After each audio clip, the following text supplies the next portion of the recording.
The bridge of the dreadnought Shadowbane hummed with barely contained violence. General Kael'thara stood 7 feet tall at the center of her war chamber, her midnight blue skin gleaming under the crimson lighting that gave her fleet its name. 2 powerful legs supported her imposing frame, while her 2 muscular arms ended in hands that could crush steel.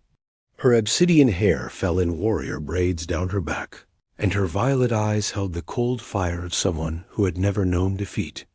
"Bring me the human," she commanded, her voice carrying the authority that had conquered 3 star systems. Captain Elias Vane entered flanked by her elite guard, but unlike every other diplomat who had trembled before her, he walked with quiet confidence.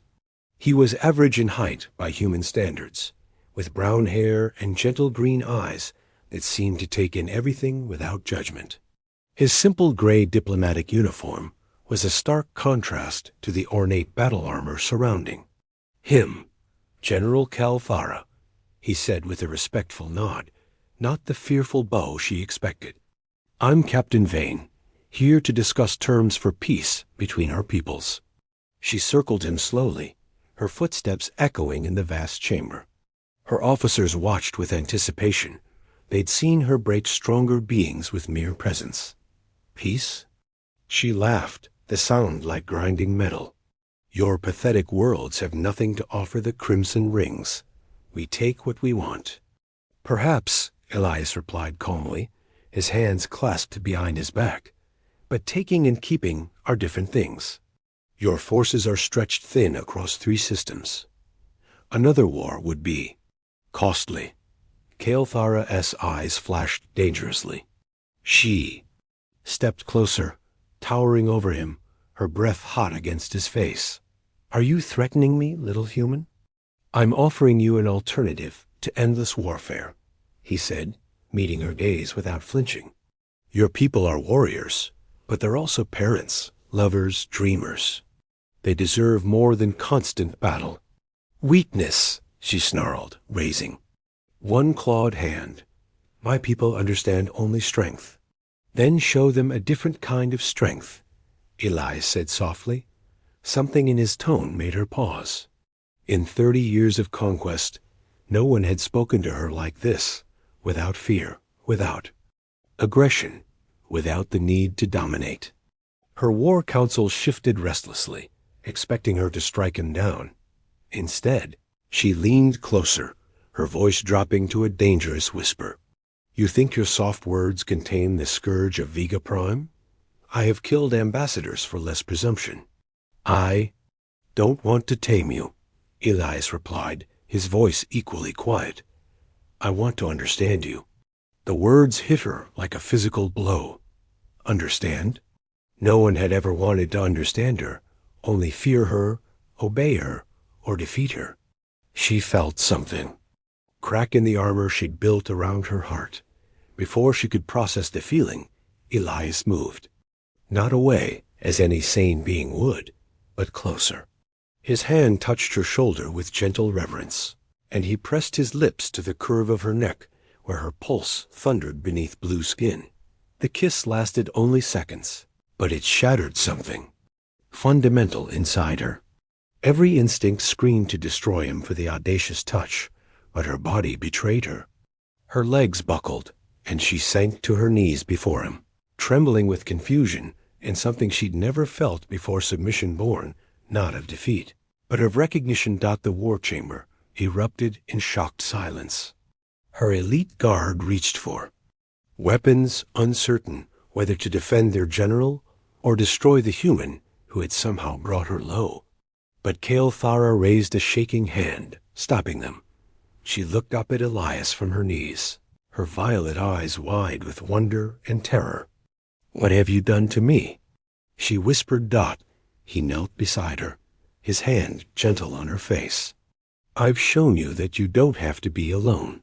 In that moment, the feared warlord of the Crimson Rings discovered that conquest came in many forms, and sometimes surrender was the greatest victory of all. Kael'thara's private quarters aboard the Shadowbane had witnessed countless strategy sessions and solitary moments of contemplation. But never this her pacing like a caged predator, her usual composure shattered by a human's gentle touch. 3. Days had passed since the incident in the war chamber. 3 days of avoiding Elias while her counsel pressed for his execution. 3 days of reliving that moment when her knees betrayed her strength. She stopped before the massive viewport, watching distant stars blur past.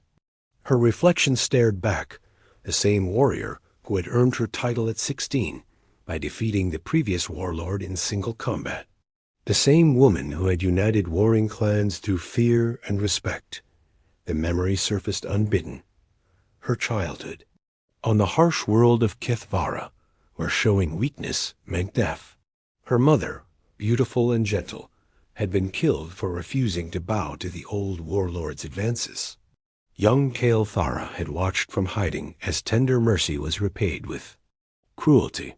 That night, she'd sworn never to kneel before anyone until Elias. The door chimed softly. "Enter," she called, expecting her aid. Instead, Elias stepped through, carrying a tray with 2 cups of what smelled like human coffee. "I thought you might want to talk." "You should not be here," she said, not turning from the viewport. "My guards, let me pass. I think they're as confused as you are." She whirled to face him, her eyes blazing. "Confused? I am Kael'thara, warlord of—" a woman who just discovered something about herself she didn't know existed. He finished gently, setting the tray on her desk. "I've done my research on your people since our encounter." Heat flushed through her blue skin. "Research? The Kethvari have a biological response to what you call soul touch, a gesture of complete trust and acceptance. It's mentioned in your oldest texts from before the warrior culture took hold." He approached slowly, hands visible and non-threatening. "When someone touches the pulse point on your neck with genuine reverence, it triggers an involuntary submission. Response. It's not weakness, Kael'thara. It's recognition of deep connection." Her breath caught. "No one has known that for centuries. How did you?" "Because I wanted to understand what happened between us." He was close now, close enough that she could feel his warmth. "Your reaction wasn't random. Some part of you recognized me as, what? A mate? A partner?" The words hung between them like a bridge neither had expected to cross. Kael'thara's hands trembled as she reached for him, her fingers tracing the line of his jaw. "This is impossible. I am the scourge of Vega Prime. I don't have partners. I have conquered territories and defeated enemies. And now?" His hand covered hers, pressing it against his cheek. "Now I find myself thinking of a human's green eyes instead of battle plans," she whispered. "My war council thinks I've been compromised. Perhaps they're right. Or perhaps you're becoming who you were meant to be." The distance between them evaporated. This time, when his lips found her neck, she didn't fight the response. Her knees weakened, but he caught her, pulling her against him as her body sang. With recognition. His mouth was warm against her pulse as she felt the last of her walls crumbling. "Elias," she breathed, her arms wrapping around him with desperate need. "I'm here," he murmured against her skin. "I'm here." They moved together, toward her sleeping alcove, hands exploring the unfamiliar territory of tenderness. Her fingers worked at the fastenings of his uniform, while his traced the elegant lines of her armor, learning the catch points that would reveal the woman beneath the warrior. When her armor fell away, she stood before him in simple undergarments, suddenly vulnerable in a way that had nothing to do with weapons or strategy. Her blue skin was marked with old battle scars, but his touch made them feel like badges of honor rather than flaws. "Beautiful," he whispered, his hands reverent on her shoulders. She pulled him down to her, their lips meeting in a kiss that tasted of promises and possibility. His touch was gentle but certain, reading her responses like a star chart, navigating the careful balance between her strength and newly discovered vulnerability. They lay together afterward, her head on his chest, listening to the steady rhythm of his heartbeat. Outside, the stars continued their eternal dance, but inside her quarters, something fundamental had shifted in the universe. "My people will call this betrayal," she said quietly. "What do you call it?" She was quiet for a long moment, then lifted her head to meet his eyes. Hope, but hope, she knew, was a luxury warriors couldn't afford for long. Tomorrow would bring new challenges, and she would have to choose between the woman she was becoming and the warlord her people needed her to be. The War Council chamber aboard the Shadowbane buzzed with tension as Kale Thara's most trusted commanders gathered around the holographic display. Commander Thane, her second in command, stood rigid with barely contained fury, while her other officers exchanged worried glances. "General," Thane's voice cut through the murmur of conversation, "we must discuss your relationship with the human." Kale Thara stood at the head of the table, her armor gleaming under the harsh lights. Every inch the warlord they expected. But inside, her heart raced with the memory of Elias's touch from the night before. "The negotiations are proceeding as planned, are they?" Thane activated the hologram, showing surveillance footage of her and Elias walking together through the ship's corridors, their body language speaking of intimacy. "This is what proceeds, General," whispers among the crew. "Questions about your loyalty, about your strength." The other commanders shifted uncomfortably. General Vex, a scarred veteran of the Centauri campaigns, spoke carefully. "The troops are confused, Kale Thara.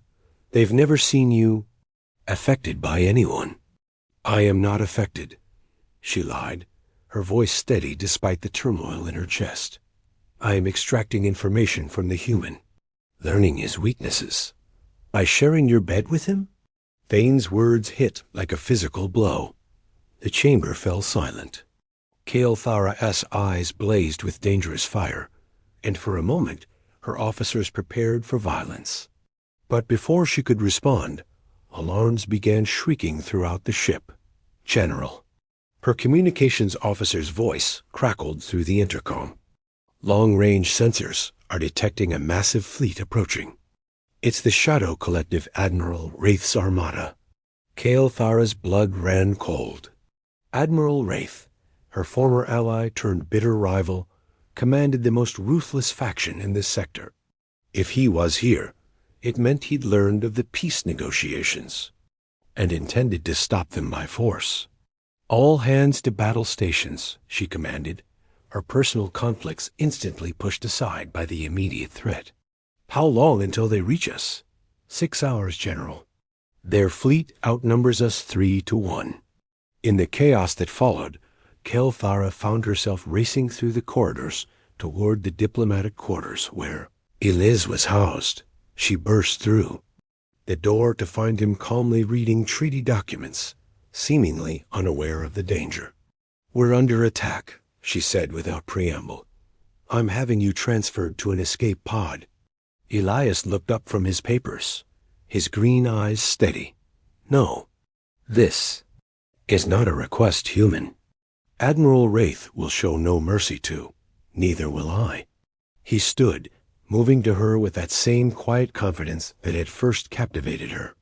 "If you're fighting for peace, then I'm fighting beside you." "You're not a warrior," she protested, even as her heart swelled at his words. "No, but I'm your partner. That makes this my fight too." The word partner sent a shiver through her. In all her years of conquest, she'd never had a true partner, someone who chose to stand with her not out of fear or duty, but out of love. "Kale Thara," he said softly, his hands framing her face, "I know what I am to you, what we are to each other. Don't send me away now." She closed her eyes, leaning into his touch. "If you stay, you could die.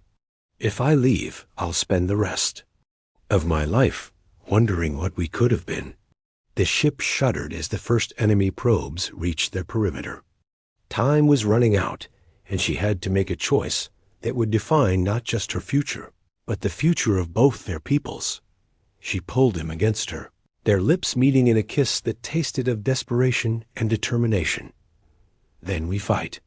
Together," she whispered against his mouth. "And if we die as one." "Together," he agreed, his arms tightening around her dot as they broke apart. She saw something in his eyes that made her breath catch, not just love, but absolute faith in her ability to lead them through this crisis. For the first time in her life, someone believed in her, not because of her strength in battle, but because of her strength as a person. The ship shuddered again, more violently this time. Admiral Wraith's fleet was closing in, and the real battle was about to begin.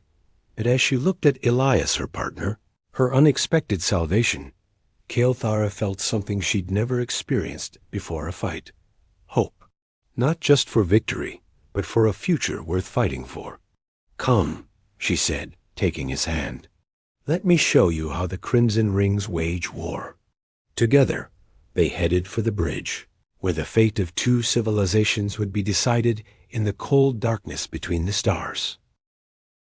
The bridge of the Shadowbane thronged with controlled chaos as Admiral Wraith's massive fleet dropped out of hyperspace. Through the main viewport, hundreds of enemy ships materialized like angry hornets, their weapon arrays already glowing with malevolent energy.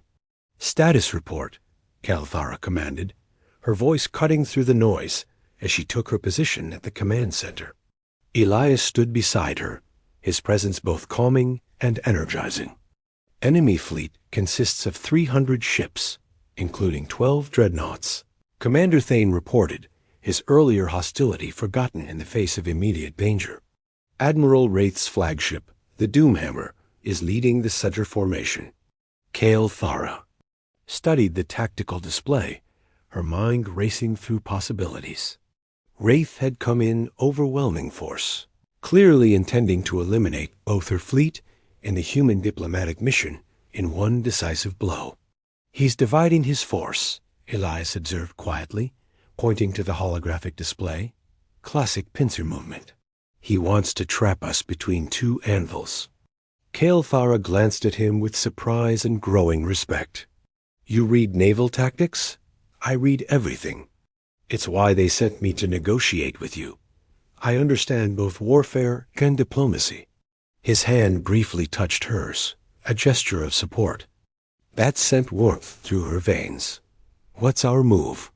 Before she could answer, communications crackled to life. Admiral Wraith's scarred visage appeared on the main screen, his cybernetic eye glowing red with hatred.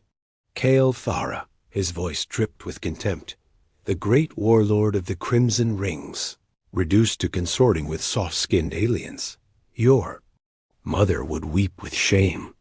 "My mother is dead," Kael'thara replied coldly, "killed by leaders who confused cruelty with strength. Don't make the same mistake, Wraith. The only mistake was allowing you to live this long." His gaze shifted to Elias, and his lips curled in disgust. "Is this the human pet that's made you forget your purpose? I'll enjoy watching him die before I claim your ships." "You'll have to get through me first," Elias said, stepping forward. His calm defiance in the face of certain death made Kael'thara's heart race with fierce pride. Wraith laughed, a sound like grinding metal. "Brave words from a dead man. You have 1 hour to surrender, Kael'thara. After that, I take your fleet by force and execute every human aboard." The transmission cut off, leaving the bridge in tense silence. Kael'thara could feel the eyes of her crew upon her, waiting for orders that could determine the survival of everyone she commanded. "General," Thane said carefully, "we could fight our way out. Leave the humans and run for the outer rim." "No," her voice was absolute. "We fight here. We protect the diplomatic mission and show Wraith that the Crimson Rings don't abandon their allies." "Even if it means our destruction?" General Vex asked. Kael'thara looked at Elias, seeing strength and conviction in his green eyes. "Especially." Then, Signal all ships we make our stand here. The next hour passed in a blur of preparations. Weapon systems were charged, shield generators pushed to maximum output, and fighter squadrons launched to provide screening coverage. Through it all, Elias remained at her side, offering tactical insights and unwavering support. When the battle began, it was with the fury of colliding stars. Wraith's forces came in waves, their superior numbers allowing them to hammer the crimson. Rings from multiple directions. The Shadowbane shuddered under repeated hits, but Kael'thara's tactical brilliance kept them in the fight. Enemy fighters, portside. Thane called out as explosions rocked the ship. Divert power from life support to weapons, Kael'thara ordered. We don't need to breathe if we're dead. But even her skill couldn't overcome the impossible odds. One by one, her ships fell to the enemy's overwhelming firepower. The Shadowbane itself was taking critical damage. Its hull breached in multiple locations. General, her damage control officer reported, "We've lost main engines. We're dead in space." Through the smoke and chaos, Kael'thara saw Wraith's flagship moving in for the kill. In moments, it would be over her fleet destroyed, her people dead, and any hope of peace between their species extinguished. That's when Elias touched her shoulder. "Trust me," he said quietly. Before she could ask what he meant, he activated the communications array. "This is Captain Elias Vane of the Terran Diplomatic Corps." His voice broadcast across all frequencies. "I am invoking Article 7 of the Galactic Accords. Any attack on this vessel constitutes an act of war against the United Earth Alliance." For a moment, the battle seemed to pause. Then Wraith's voice crackled through the static. "The humans have no fleet here, diplomat. Your threats are empty." "Are they?" Elias smiled grimly. "Computer, execute authorization code Delta 77 Alpha." The space around them suddenly lit up with the blue fire of hyperspace exits. A massive human fleet materialized dozens of sleek warships that had been waiting in hyperspace for his signal. "Did you really think," Elias said, his voice carrying across the battlefield, "that Earth would send their primary negotiator into hostile space without backup?" The tide of battle turned instantly, caught between Kael'thara's surviving ships and the fresh human fleet. Wraith's forces found themselves trapped in the very pincer movement they'd tried to execute. "This isn't over," Wraith snarled as his damaged flagship retreated with the remnants of his fleet. "Yes, it is," Kael'thara replied. "The age of conquest is ending, Wraith. The age of cooperation has begun." As the enemy fleet limped away, Kael'thara turned to find Elias watching her with admiration and something deeper love that had been tested by fire and proven unbreakable. "You planned this," she said, not accusingly, but with wonder. "I hoped it wouldn't be necessary, but I wasn't going to let you face this alone." He moved closer, his hand cupping her face. "We're partners, remember? In everything."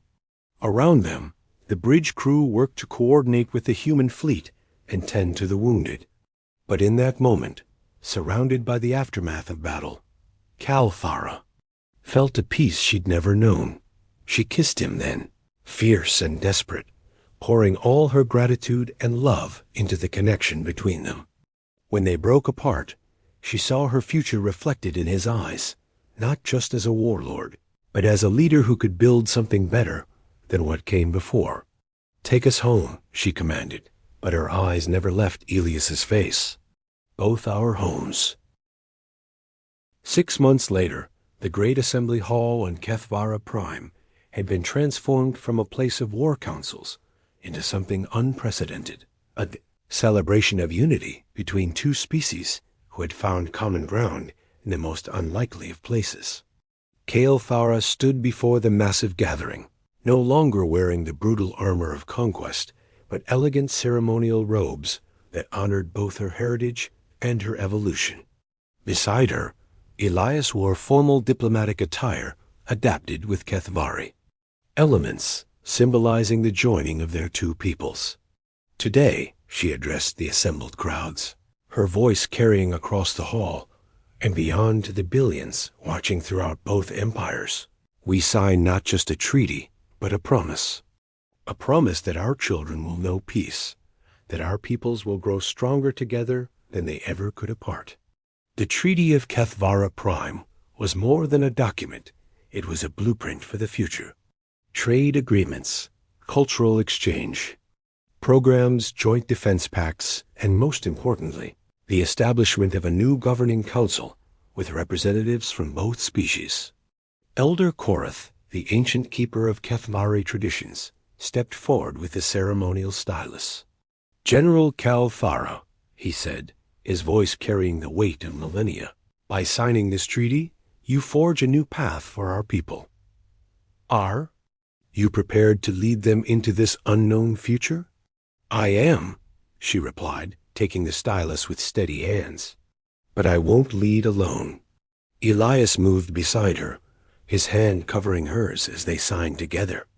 The symbolism wasn't lost on anyone. Present two leaders, two peoples, choosing cooperation over conquest. As the formal ceremonies concluded, the celebration moved to the palace gardens, where the real magic began. Human and Kethvari mingled freely, sharing food, music, and stories.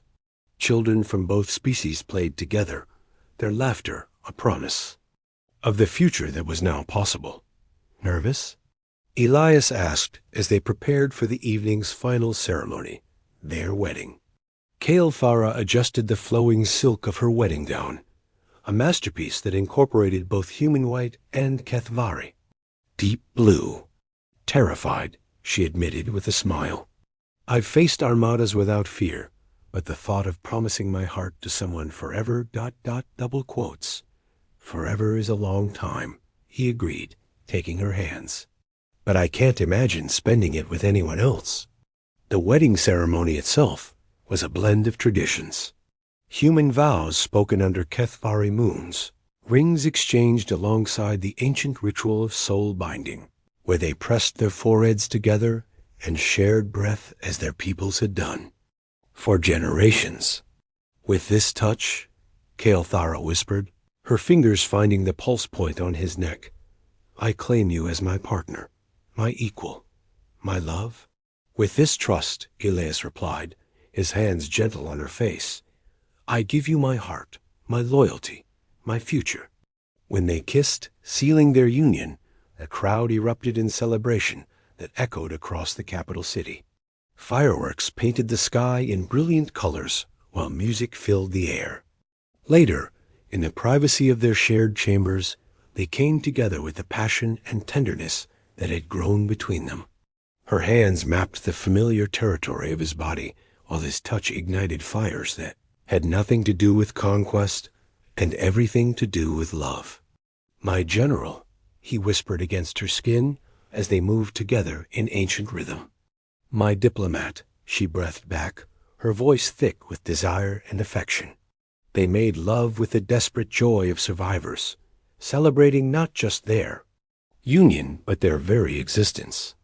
Every kiss, every caress was a victory over the forces that had tried to keep them apart.